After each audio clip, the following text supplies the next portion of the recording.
গল্পে স্বল্পে তরুণে আপনাদের স্বাগত। বাংলা সাহিত্য ভাণ্ডারে ছোট গল্পের সম্ভার অতুলনীয়। মণিমাণিক্য খচিত সেই সব ছোট গল্প নিয়েই আপনাদের সামনে আমি তরুণ।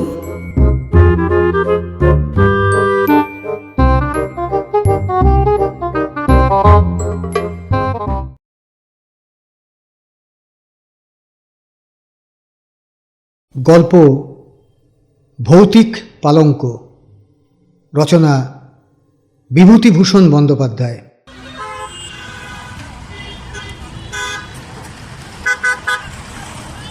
অনেকদিন পর সতীশের সঙ্গে দেখা।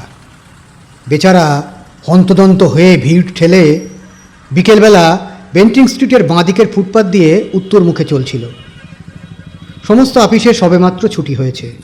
শীতকাল, আধ অন্ধকার আধ আলোয় পথ ছেয়েছিল। ক্লান্ত দেহে ছ্যাঁকড়া গাড়ির মতো ধীরে ধীরে পথ ভেদ করে চলেছিলাম। সহসা সতীশের জামাটা চেপে ধরে চিৎকার করে উঠলাম, আরে সতীশ যে! সতীশ সবিস্ময়ে আমার পানে চেয়ে বলে উঠল, খগেন, বাই গড, আমি তোমাকেই খুঁজছিলাম। বললাম, তার প্রমাণ আমাকে ধাক্কা দিয়েই তুমি চলে গেছিলে আরেকটু হলে। ভাগ্যিস ডাকলাম। সরি, আমি এখন বিশেষ ব্যস্ত। তা তো বুঝতেই পারছি। তা কোথায় চলেছ শুনি? তোমাকেও আমার সঙ্গে যেতে হবে। বেশি দূর নয়, যাবার পথে সব বলবো। আশ্চর্য, না বললে শুনবো না, জোর করে নিয়ে যাব। ছেলেবেলা থেকেই সতীশকে চিনি। কথা অনুযায়ী সে কাজ করে। তার শরীরে কিছু বল থাকায় প্রায় ক্ষেত্রে সে বলপ্রয়োগ করে স্বার্থসিদ্ধি করতে ভোলে না। অগত্যা তার সঙ্গে যেতে হলো। তার গন্তব্যস্থান খুব নিকটেই ছিল এবং সে তার উদ্দেশ্য খুব সংক্ষেপেই ব্যক্ত করল। সেদিন সকালে খবরের কাগজে বেচা কেনার কলমে একটি বিজ্ঞাপন ছিল। সতীশ তার পকেট থেকে বিজ্ঞাপনটি বার করে বলল, পড়ো। একটি অতি আধুনিক এবং রহস্যজনক চীন দেশীয় খাট অধিক মূল্যদাতাকে বিক্রয় করা হইবে। জগতে ইহা অদ্বিতীয়। সুযোগ হারাইলে অনুশোচনা করিতে হইবে। 2-3 স্ট্রিট। বুঝলাম। তা রহস্যজনক শব্দটার মানে কি? ওইটাই আমায় ভাবিয়ে তুলেছে। কোনো হদিশ করে উঠতে পারছি না।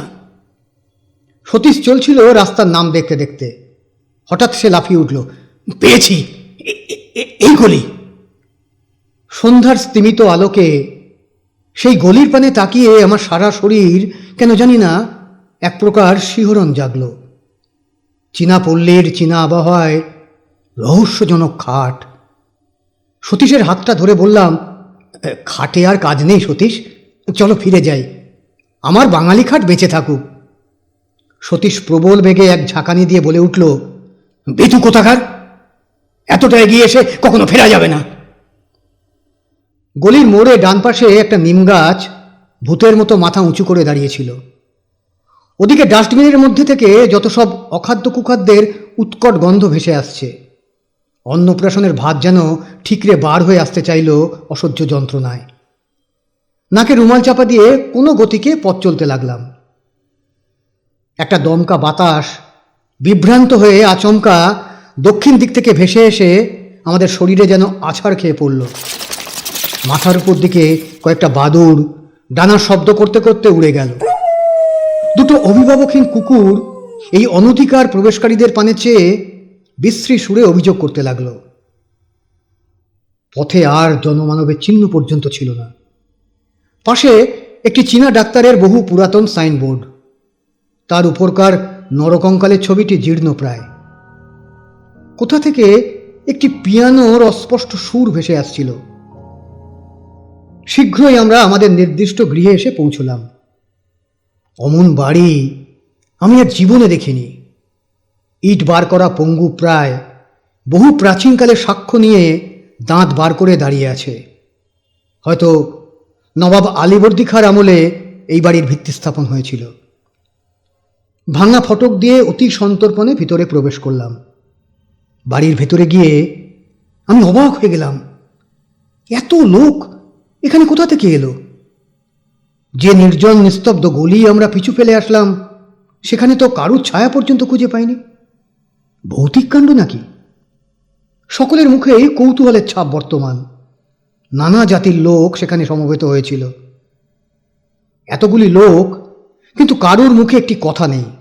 ছুঁচ পড়লে পর্যন্ত তার শব্দ শোনা যায়।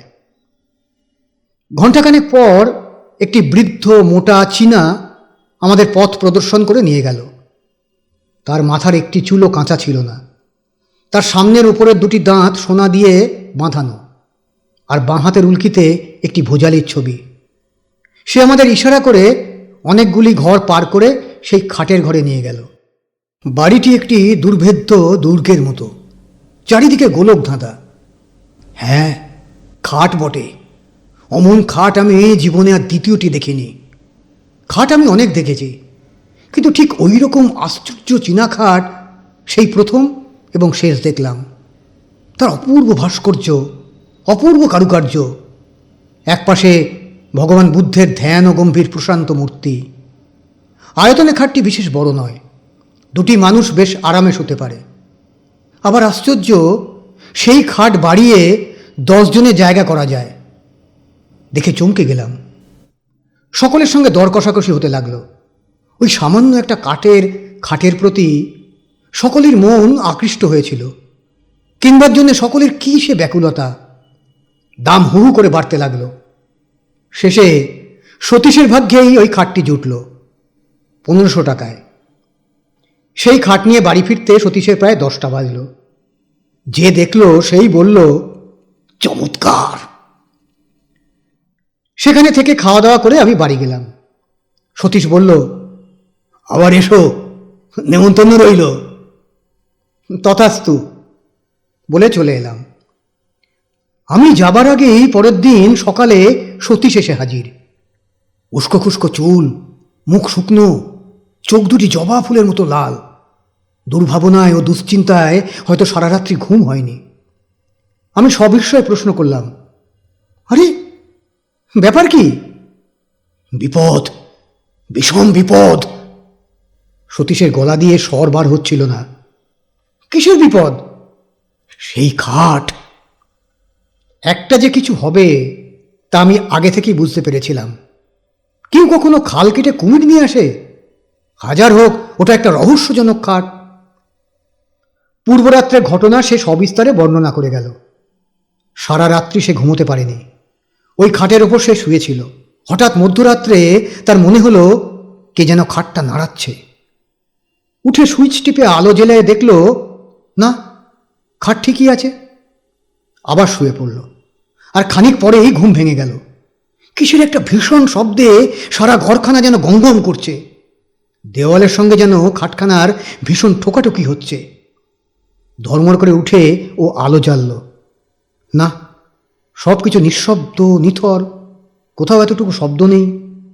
সে আবার শুয়ে পড়ল। এবার সে আলো নেবাল না। ভোররাত্রে কার দুর্বোধ্য আর্তকণ্ঠের বিলাপধ্বনিতে তার চেতনা ফিরে এলো। কি যেন খাটের পাশে বসে বিনিয়ে বিনিয়ে কেঁদে মরছিল। আমি বললাম, বলেছিলাম তো তোমায় প্রথমেই, ও খাট কিনে কাজ নেই। যেমন তোমার রোগ, এবার বোঝো। সতীশ বলল, দেখো খগেন, তোমায় হয়তো বুঝিয়ে বলতে পারবো না। ওই হতভাগা খাটখানার উপর এমন মায়া লেগে গেছে যে কি বলবো। আমি ওকে ছাড়তে পারবো না কোনো মতেই। তবে মরো ওই খাট নিয়ে। আমি তোমার সাহায্য চাই। আমার সাহায্য? হ্যাঁ, আজ তুমি আমাদের ওখানে রাতে খাওয়া দাওয়া করবে। সারা রাত না ঘুমিয়ে ওই খাট পাহারা দেব। দেখি ওর গলদ কোথায়। আর আমার আপিস? পাগল, কাল যে রবিবার। অগত্যা বন্ধুকে সাহায্য করবার জন্যে সন্ধেবেলা তাদের বাড়ি গিয়ে হাজির হলাম। সতীশ আমার অপেক্ষায় পথপানে চেয়েছিল। সে সোল্লাসে চিৎকার করে উঠল, সুস্বাগতম, সুস্বাগতম। তারপর আর কোনো গণ্ডগোল হয়নি তো? না, দিনের বেলা গণ্ডগোল হওয়ার তো কোনো কারণ নেই। সতীশের মা বললেন, দেখো দেখি বাবা খগেন, এত বলছি যা বিক্রি করে দে, তা আমার কথা যদি ও শুনেছে। সতীশ বলল, বলছো কি মা, ভয় পেয়ে 1500 টাকার খাটটা বিক্রি করব? খাওয়া দাওয়া সেরে রাত্রি জাগবার সাজ সরঞ্জাম নিয়ে আমরা দুই বন্ধুতে খাটের ঘরে গিয়ে বসলাম। আমার হাতে দীনেন রায় ডিটেকটিভ উপন্যাস, আর সতীশের হাতে হেলথ অ্যান্ড হাইজিন। রাত্রি ক্রমে ক্রমে বাড়তে লাগলো। ঠিক হলো, আগে সতীশ ঘুমোবে আর আমি জাগবো, তারপর সতীশ জাগবে আর আমি ঘুমোবো। বইখানা খুলে আমি বসে রইলাম। পড়তে পারলাম না একটি অক্ষরও। এক দৃষ্টিতে তাকিয়ে রইলাম। চারদিকে কান খাড়া করে বসে রইলাম ভয়ে ভয়ে। এতটুকু শব্দে থেকে থেকে চমকে উঠছিলাম। ওই বুঝি অপদেবতা আমার গলাটি দিলে টিপে। কাদের বাড়ির ঘড়িতে সুর করে 2টো বেজে গেল। হঠাৎ মনে হলো কে যেন বাইরের বারান্দায় চলে বেড়াচ্ছে। তার পদশব্দ বেশ স্পষ্ট হয়ে উঠল। আমার সারা শরীর ডোল দিয়ে উঠল, লোমগুলো খাড়া হয়ে উঠল। হঠাৎ সশব্দে খোলা জানলাটা বন্ধ হয়ে গেল। মুহূর্তে বোধ হলো আমি যেন শূন্যে উঠে গেছি। আমার জ্ঞান যেন লোপ পেয়ে গেছে। আমি মৃত না জীবিত তাও ঘোর সন্দেহের বিষয় হয়ে উঠল। আমি সবাই ডেকে উঠলাম, সতীশ, সতীশ! সতীশ ধর্মর করে উঠে বসল। ব্যাপার কি খগেন, ব্যাপার কি? ভয় ও বিস্ময়ে আমার মুখ দিয়ে কোনো কথা বেরোল না। সতীশ আমার 2 কাঁধে হাত দিয়ে নাড়া দিয়ে ডাকলো, খগেন, খগেন! আমি আঙুল দিয়ে কপালে ঘাম মুছে বললাম, ওহ, যা ভয় পেয়েছিলাম! তা তো বুঝতেই পারছি। যাক, আর তোমার জাগতে হবে না, তুমি ঘুমো, আমি জেগে বসে আছি। না, আমারও ঘুমিয়ে কাজ নেই। আর তাছাড়া ঘুম আমারও হবে না আদৌ। ভীতু কোথাকার! তারপর ভীতু আমি ও সতীশ দেওয়ালে ঠেসান দিয়ে বসে রইলাম। আমরা দুজনেই নিঃশব্দে জেগে রইলাম। কেউই একটিও কথা কইলাম না। আমি খোলা জানলা দিয়ে বাইরের টুকরো আকাশের পানে এক দৃষ্টে তাকিয়ে রইলাম। অসংখ্য তারকা মিটমিট করে জ্বলছিল। বোধ হলো তারা যেন আমাদের বিপদে ফিক ফিক করে হাসছে। আমরা চুপটি করে বসে আছি। এমন সময়ে হঠাৎ ইলেকট্রিকের আলো দপ করে নেমে গেল। আমরা সমস্বরে বলে উঠলাম, কে? বোধ হলো কে যেন মেন সুইচ বন্ধ করে দিয়েছে। হঠাৎ এক উৎকট হাসিতে সারা ঘর ভরে উঠল।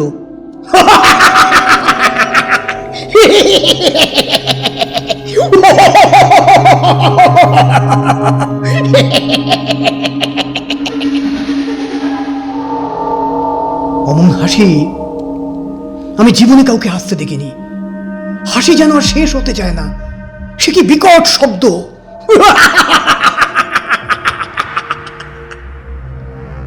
বোধ হলো কে যেন ঠিক দরজার কাছে হেসে খুন হচ্ছে। আমি শিউরে উঠলাম। সতীশ চট করে টর্চটা দরজার উপর ফেলল। তাতে হিতে বিপরীত হলো। বোধ হলো কে যেন দরজার ঠিক বিপরীত দিকে জানলাটার ধারে বসে আর্তকণ্ঠে বিনিয়ে বিদিয়ে কেঁদে মরছে।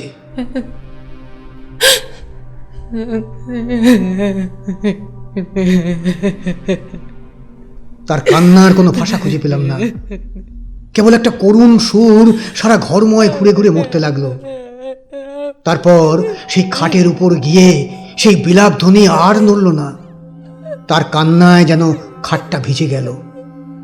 সেই অবদ্ধ ভাষার সকরুণ বিলাপ ধ্বনি চিত্তে এমন এক অজ্ঞাত বেদনার সঞ্চার করল, যার ফলে আমাদের সমস্ত শক্তি যেন ক্রমে ক্রমে লোপ পেতে লাগলো।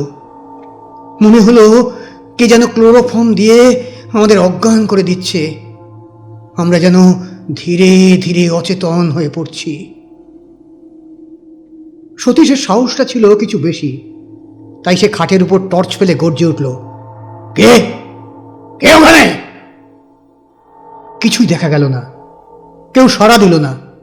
সহসা সেই খাটখানা ঘরময় দাপাদাপি শুরু করে দিল। মনে হলো অগণিত নরকঙ্কাল যেন তার চারিদিকে নৃত্য করছে। তাদের হাড়ের খটখট শব্দে কানের পর্দা ছিঁড়ে যাবার উপক্রম হলো। আমার বুকের ভেতরটা টনটন করতে লাগলো কিসের যেন বেদনায়। বোধ হলো হয়তো বুকখানা ভেঙে চুরমার হয়ে যাবে। একটু একটু করে আমার জ্ঞান হারিয়ে গেল। তারপর কোথা দিয়ে যে কি হয়ে গেল ঠিক বুঝতে পারলাম না। বোধ হলো আমি যেন অনেক দূরে এক চীনা বাড়ি গিয়ে হাজির হয়েছি। একটি ছোট ঘরে তখন সেই গভীর রাতে টিমটিম করে একটি দ্বীপ জ্বলছিল। ঘরের মেঝের উপর একটি লোক মুমূর্ষু অবস্থায় পড়ে রয়েছে। একটা ছেঁড়া মাদুরের ওপর তার সেই রোগ পাণ্ডুর মুখখানা দেখে আমার বড় দয়া হলো। রোগে ভুগে ভুগে বেচারা কঙ্কালসার হয়ে গেছে। তার পাশে বসেছিল তার স্ত্রী হবে বলেই বোধ হলো। চেহারা কিন্তু তার স্বামীর 4 গুণ। একটা মস্ত তুলের ওপর বসে সে ঢুলছিল। তার পাশেই আমাদের এই খাটটা দেখে আমি অবাক হয়ে গেলাম। 7 সমুদ্র 13 নদী পার করে এটাকে কে এখানে নিয়ে এলো? হঠাৎ স্ত্রীলোকটি বিকট এক হাঁ করে হাই তুলল। তারপর দুটো সশব্দ তুড়ি দিয়ে একবার ঘরের চারিদিকে চেয়ে দেখল।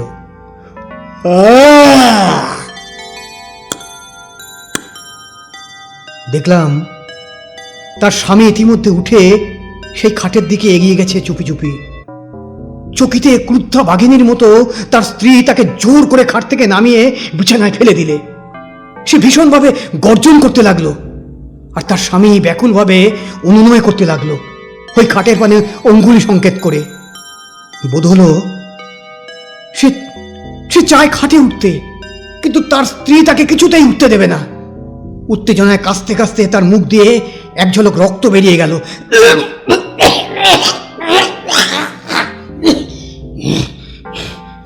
আমি শিউরে উঠলাম। তারপর লোকটার মাথাটা বিছানায় লুটিয়ে পড়ল, আর সে উঠল না।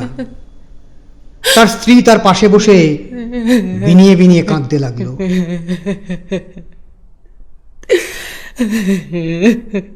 যখন জ্ঞান ফিরল দেখলাম ভোরের আলোয় চারদিক ভরে গেছে। দেখলাম সতীশের মা আমার চোখে মুখে জলের ছিটে দিচ্ছেন। তিনি আমার জ্ঞান ফিরে আসতে দেখে বললেন, খাগেন বাবা, খাগেন। আমি বললাম, আমি কোথায়? নিখির ঘরে। সতীশ কোথায়? সতীশের এখনো জ্ঞান হয়নি। তারপর শুনলাম রাত্রি 4টে নাগাদ আমরা নাকি দুজনে সদর দরজায় এসে মাটিতে পড়ে গিয়ে গোঁ গোঁ করতে থাকি। সতীশের মা বাইরে এসে এই অবস্থা দেখে চিৎকার করে কাঁদতে আরম্ভ করে দেন। পাকা 3 ঘন্টা তদারক করার পর আমাদের জ্ঞান হয়। ডাক্তার এসে বলে গেছিল, ভয়ের কোনো কারণ নেই, একটা সাডেন শক আর কি। জ্ঞান হলে একটু ব্রোমাইড দিলেই সব ঠিক হয়ে যাবে। সতীশের জ্ঞান হতে সেও সেই আমারই মতো অবিকল উদ্ভট স্বরে কথা বলে গেল। আমি বিস্ময়ে সকলের পানে তাকিয়ে রইলাম। সতীশের মা বললেন, আগে ওই সর্বনিশে খাট বিদায় করো বাবা। খাট বিক্রির একটা বিজ্ঞাপন দেয়া হলো। পরের দিন বিকালে অসংখ্য লোকে বাড়ি ছেয়ে গেল। খাটটা বিক্রি হলো শেষ পর্যন্ত 2000 টাকায়। এক ইহুদি সেটা কিনে নিয়ে গেল। যাক, মাছ থেকে কিছু লাভ হলো। বিক্রি না হলে শেষ পর্যন্ত হয়তো ওটা বিলিয়ে দিতে হতো। এখনো মাঝে মাঝে সেই রহস্যজনক খাটের কথা ভাবি। একবার মনে হয় সেটা এখন কার কাছে আছে খোঁজ করি। সেই অতৃপ্ত আত্মা যাকে তার দুর্দান্ত স্ত্রী কোনো ক্রমেই ব্যাধির ভয়ে খাটের ওপর জীবিত অবস্থায় শুতে দেয়নি, সে কি আজ তৃপ্ত হয়েছে, না এখনো সে ওই খাটের পিছনে প্রতি রাত্রে ঘুরে ঘুরে মরে, কাউকে ওর ওপর শুতে দেবে না বলে?